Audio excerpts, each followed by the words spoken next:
Development Area of Lagos State in a bid to investigate the root cause of the demolition of a section of the market came face to face with danger.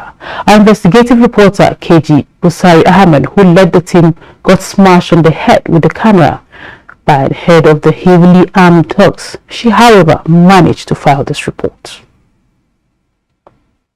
It was a duty call at the Mile 12 market without having an inkling of what was to be when the crew set out to do what it does best. Our first port of call was the office of the Yeye Dupe, the vice chairperson of the market, who declined speaking with us, but linked us with the chairperson, Mrs. Iyabo Ahmed, who vehemently warned us not to go near the demolished section of the market, but asked us to see her at home, which of course we declined, but instead requested that the head of the demolished section of the market take us round to see the situation. We had not spent up to 10 minutes before thugs chanting praises of Iyaloja Iyabo Ahmed arrived at the scene, smashed our camera on my head, beat the other members of the crew. These hired thugs, not less than 10 brandishing cutlasses and guns, scared almost all the victims. Some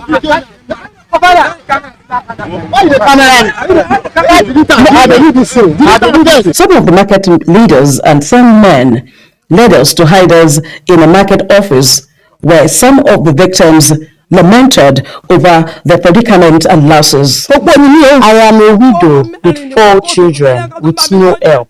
I am a trader and doubles as a washwoman to ensure I feed and send my children to school. Please help us appeal to them. We are here to speak for our livelihood, and now they have demolished our shop. The head of the demolished section of the market, Akinwale Jimoh, recalled the incident, saying they were only given 2 days' notice to vacate their shops on the 26th of October. After it was demolished the 3rd day, they said these shops were built by them. We saw 2 or 3 people with uniforms. They come and pasted a paper. When we removed the paper from the wall, we saw that Orisombare Market Mile 12, and they said that contravention notice. We sent the paper to her. On the 2nd day, we went there. All people that were there, she didn't tell us the truth of the matter. On an impromptu visit to the office of the chairperson of the Ikosi Isheri Local Community Development Authority, when we met, she was not too different as the chairperson, Samiat Bolanle Bada. Though not in the office, we put a call across to her and she poured unprinted words on us and quickly hung up the telephone. And then we decided to send her a text message and then her response. What more can we say? Only to hope that the relevant authorities watching now will do the needful and take necessary measures so as not to encourage the use of thuggery, especially in the coming polls. Many thanks to the Commissioner of Police, Lagos State Command, Abiodun Alabi, who sent his men to escort us out of the market to take cover at the Ketu Divisional Police Office. KG Busari Ahmed, NTA News. Many thanks, KG. I pray for God's protection in our line of duty as I salute your courage. The news at 10 is reaching you on NTA News 24. Still ahead.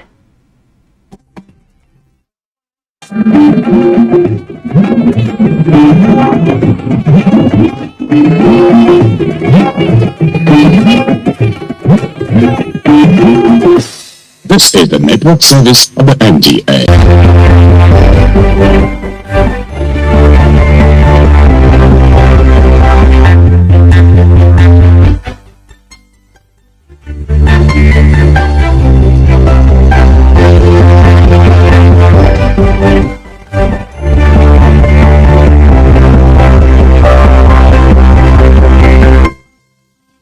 In September 2015, the United Nations committed world leaders to the adoption of a global development agenda known as Sustainable Development Goals, with measurable targets and clear deadlines for improving the world's poorest people by 2023. The Sustainable Development Goals is a successor agenda to the Millennium Development Goals, MDGs. The new set of goals were adopted at the 17th session of the UN Summit in New York in 2015 as part of efforts to consolidate and, of course, address the unfinished business of the Millennium Development Goals. The SDGs target 17 thematic areas that build on past achievements. They are broader, deeper, and far more ambitious in scope when compared with the 8 MDGs. To ensure effective implementation of the goals, President Muhammadu Buhari appointed the former Deputy Governor of Lagos State, Princess Adejoke Orilokpe Adefulire, as his Senior Special Assistant on SDGs.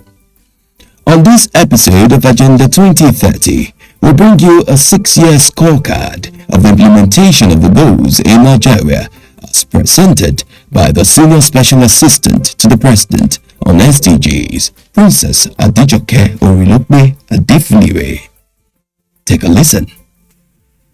I am delighted to be here with you this morning and to provide an update on the Nigerian implementation of the 2030 Agenda for Sustainable Development in Nigeria. Indeed, when the world leaders met during the 70th session of the United Nations General Assembly, specifically on the 25th of September 2015, they were very clear that they wanted a world that is economically sustainable, socially inclusive, and environmentally resilient. This vision is expressed through these 17 Sustainable Development Goals, 169 targets, and 230 key performance indicators. Broadly, the SDGs are universal call to action to end poverty, safeguard the planet, and ensure that all people enjoy peace, prosperity by year 2030. So following the historic adoption of the SDGs, our President Muhammadu Buhari-led federal government acted quickly in the operationalization of the SDG in Nigeria. This commenced with the temporary establishment of our office to provide strategic direction and impetus to the national commitment on the SDGs. The office is charged with the horizontal and vertical intergovernmental coordination and guidance for the SDG in Nigeria. This entails mainstreaming, acceleration, and policy support for the SDGs. Very distinguished ladies and gentlemen, it is pertinent to state that our office does not implement the SDG in a lateral manner, but coordinates the implementation of the SDG across the country. Thus, Nigeria's strategic approach to the implementation of the SDG can be seen in 2 different levels, at the national level and sub-national level. At the national level, our office works closely with the Federal Ministry, Department, and Agency of Government to integrate the relevant SDGs into their sectoral plans and programs. At the sub-national level, similar institutional structures have been adopted by the 36 states of the Federation and FCTs. As the vertical coordination, our office is working closely with the states to mainstream the SDG into their medium and long-term development policies and plans. As part of the key milestones between 2016 till date, the Presidential Advisor listed the institutional frameworks, policies, and plans put in place. These include the realignment of the national statistical system with the SDGs, successful domestication and customization of global best practices, and successful presentation of 2 voluntary national review, VNR. Between 2016 to date, we have successfully institutionalized the SDG in Nigeria through the implementation of a number of strategic initiatives and programs. This includes the following: the alignment of National Statistical System with the SDGs, Nigeria National Statistical System with the requirements of indicators and SDGs, This realignment started in 2018 and concluded by His Excellency, the Vice President of Defense. This strategic initiative is implementation of SDG on an annual basis in the country to successfully realign its vision.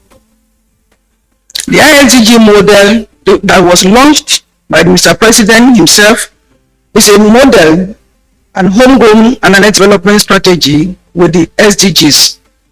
This enabling line ministry, department and agencies of government to channel resources toward the SDG areas by Mr. President at the margins of the 74th session of the United Nations General Assembly on September 24, 2019, National Development Plan that is being used now by Nigerian government 2021 to 2025, 2050. The voluntary national review. Nigeria presented its first and second voluntary national review to the United Nations High-Level Political Forum in 2017 and 2020, respectively. Stone for the following implementation plan for fast-tracking the implementation of SDG in Nigeria by chronically reviewing the past, examining the present, and meticulously discussing the future for the SDGs. The implementation plan mirrors the thematic areas of the new National Development Plan, Plan 2020 to 2030, was stakeholders engagement.